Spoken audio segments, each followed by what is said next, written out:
शादी। आदि की शादी के लिए उसके मम्मी पापा रिया के घर जाते हैं। अरे कैसे कर दे शादी भाई साहब।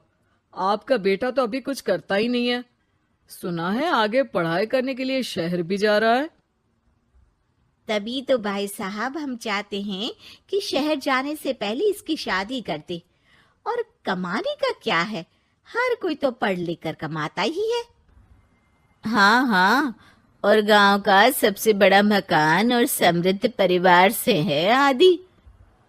मुझे तो समझ में ही नहीं आता, इतनी जल्दी शादी। रिया भी अभी पढ़ रही है, इतनी अच्छी है वो पढ़ाई लिखाई में, कैसे शादी कर दूं। आप लोग थोड़ा समय दे। आदि के माता पिता घर चले जाते हैं, जहां आदि के पिता कहते हैं, अरे भाग्यवान, मुझे तो समझ ही नहीं आ रहा कि तू क्यों इतनी जल्दी आदि की शादी करवाना चाहती है। पढ़ लिख कर कमाई धमाई करने लायक हो जाए तो फिर कर देना शादी। अरे आप चुप रहिए। रिया जैसी लड़कियों के लिए शादी के रिश्तों की कमी है क्या? इतनी सुंदर, संस्कारी, पढ़ी लिखी और अच्छी परवरिश वाली लड़की है वो। मैं तो छोड़ ही नहीं सकती ये रिश्ता किसी भी कीमत में। बता दे रही हूँ, रिया की शादी आदि से ना कराई ना तो मैं जहर खाकर जान दे दूंगी। पूरे गांव में नाम है उन लोगों का। नौकर चाकर कितने लगे हैं उनके घर में। अरे मेरी बेटी तो राज करेगी, राज। और इस तरह ना चाहते हुए भी रिया की शादी आदि से हो जाती है। अरे बेटी, ये ले तेरी किताबें। पढ़ाई बिल्कुल ना छोड़ना। तू तो मेरी गर्व करने वाली बहू है। बड़ा नाम है तेरा गांव में। हाँ, आखिर पसंद किसने किया है रिया को आदि के लिए? आदि को गांव की रिया इतनी पसंद नहीं होती है। अरे यार, तू तो बड़ा लक्की निकला। रिया जैसी लड़की से तेरी शादी हो गई। अरे लक्की की क्या बात है, वो भी तो मेरे जैसे लड़के की बीवी बनकर किस्मत वाली बनी है ना। अरे अब तो तू रह नहीं दे। ना तो तू कमाता है, ना ही पढ़ने में अच्छा है। क्या है तुझ में? बस पैसा, और वो भी बाप का।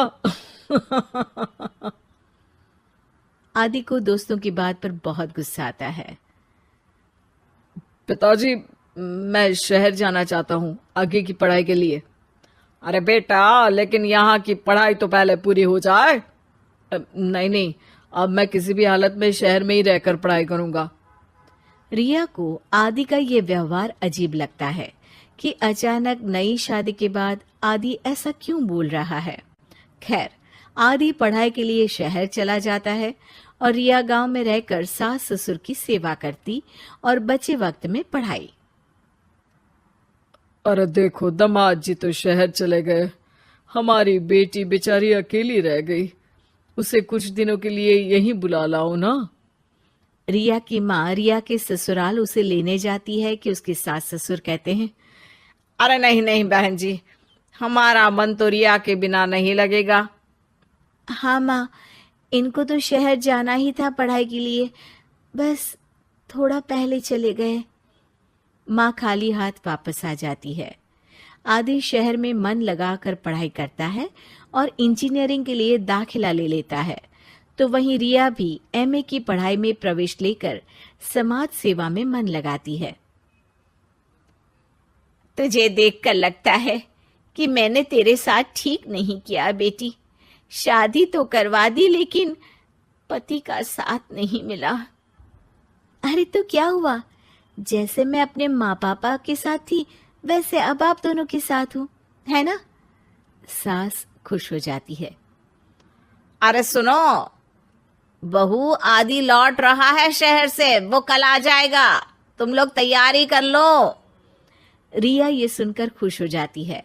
वो सोच लेती है कि अब वो कुछ दिनों तक आदि के साथ क्वालिटी टाइम बिताएगी। लेकिन जब आदि घर आता है तो उसके साथ होती है एक शहर की लड़की जो जींस और टॉप में होती है। ये मेरी दोस्त है, मेरे साथ रहेगी। आदि उसे अपने मम्मी पापा से मिलवाता है, लेकिन रिया से नहीं। रिया सबके लिए खाना लगाती है। अरे ये नौकरानी कितनी सुंदर है, खाना भी अच्छा बनाया है। अरे नहीं नहीं, ये नौकरानी नहीं, मेरी बहू यानी आदि की बीवी है। ये सुनकर लड़की शांत हो जाती है और आदि की तरफ देखने लगती है, फिर वहां से चली जाती है। मान गई। बहू यानी ये सुनकर लड़की शांत हो जाती है और आदि की तरफ देखने लगती है, फिर वहां से चली जाती है। अरे माँ, क्या जरूरत थी घर की कहानी बताने की? देखा, अब वो बुरा मान गई ना। वैसे भी मैं आप लोगों को बता देता हूं, मुझे रिया के साथ नहीं रहना। मैं शिवानी से प्यार करता हूं और उसी से शादी करूंगा। मैं रिया को छोड़ रहा हूं। आदि ये बोलकर उस लड़की के साथ शहर चला जाता है। रिया ये सब देखकर रोने लगती है, अपने कमरे में चली जाती है जहां सास ससुर उसके पीछे आते हैं। हमें माफ कर दे बेटा। वो दोनों उसके सामने हाथ जोड़ते हैं। आप लोग ऐसा क्यों बोल रहे हैं? ये तो मेरी किस्मत थी, पर अब मैंने सोचा है कि मैं भी आगे पढ़ाई करके आगे बढ़ूंगी। रिया पढ़ाई लिखाई करके पूरे जिले की कलेक्टर बनती है। आदि उसे छोड़कर शिवानी से शहर में ही शादी कर लेता है। फिर एक दिन रिया के ससुराल में, अरे बेटी रिया, तुझसे मिलने कोई आया है। कौन है माँ? हमें आपकी बहू के बारे में सब पता है। मैं आप लोगों से अपने बेटे के लिए आपकी बहू का हाथ मांगने आई हूं। रिया के सास ससुर और माता पिता ने मिलकर ये फैसला किया था कि वो रिया की शादी करवा देंगे। पूरे जिले में नाम कमा चुकी रिया की शादी उससे भी बड़े ओहदे के सिट से हो रही होती है कि शादी वाले दिन आदि भी वहां आ जाता है। अरे माँ, ये क्या हो रहा है? तेरी हिम्मत कैसे हुई घर में घुसने की? पूरे गांव में हम लोगों की नाक कटा अकेला छोड़ गया था एक लड़की के लिए, अब क्या लेने आया है?